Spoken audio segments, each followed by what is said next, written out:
Kita ke sorotan lainnya, saudara, kasus saling lapor antara pemilik restoran Bibi Kelinci Nabila O'Brien dengan gitaris Zendi Kusuma berakhir damai. Sebelumnya justru sang pemilik restoran ditetapkan menjadi tersangka.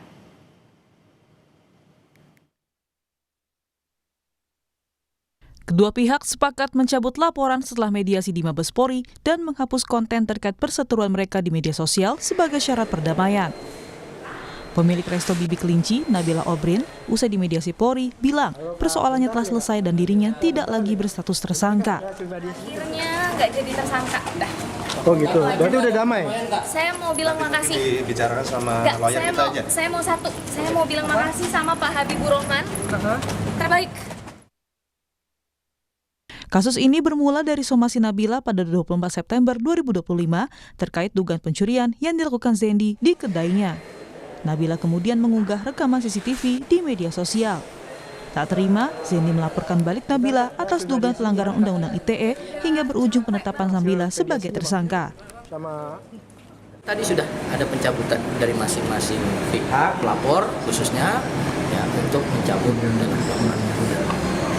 Cukup. Berarti intinya sudah tidak berlanjut lagi ya Pak untuk kasusnya atau seperti apa? Ya tentunya sudah pencabutan. Kita semuanya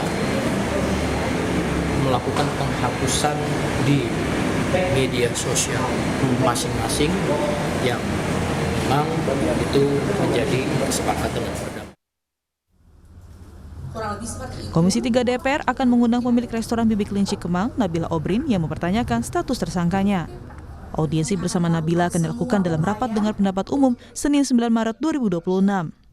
Selain Nabila, kuasa hukum serta aparat penegak hukum terkait juga akan diundang oleh DPR. Komisi 3 DPR RI akan menggelar rapat dengar pendapat umum kasus pemilik resto Nabila O'Brien pada hari Senin besok yang mengaku sebagai korban pencurian yang justru dijadikan tersangka. Kami akan mengundang Nabila O'Brien beserta kuasa hukumnya serta aparat penegak hukum terkait. Pertemuan tersebut dilaksanakan dalam rangka implementasi tugas Komisi 3 untuk melakukan pengawasan terhadap kerja aparat penegak hukum. Sebelumnya kasus ini jadi sorotan publik usai Nabila mengaku ditetapkan sebagai tersangka usai mengunggah dugaan pencurian di restoran miliknya. Kini kedua belah pihak telah berdamai usai pencabutan laporan di Bareskrim Polri. Prasetyo, Kompas TV, Jakarta.